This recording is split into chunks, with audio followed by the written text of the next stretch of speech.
రెండేళ్ల కిందట సంచలనం సృష్టించిన బీజేపీ నేత హత్య కేసులో కేరళ కోర్టు సంచలన తీర్పు వెలువరించింది.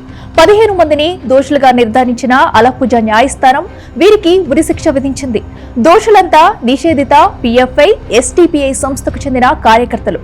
2021 డిసెంబర్ 19న అలప్పుజలో బీజేపీ ఓబీసీ మోర్చా రాష్ట్ర కార్యదర్శి రంజిత్ శ్రీనివాసన్ దారుణ హత్యకు గురయ్యారు.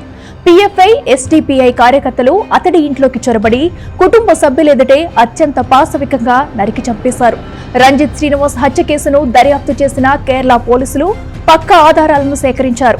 నిందితుల్లో మొదటి 8 మంది నిందితులు ప్రత్యక్షంగా హత్యలో పాల్గొన్నారు. వారిపై 302, 149, 449, 506, 341 సెక్షన్లపై కేసు నమోదు చేశారు.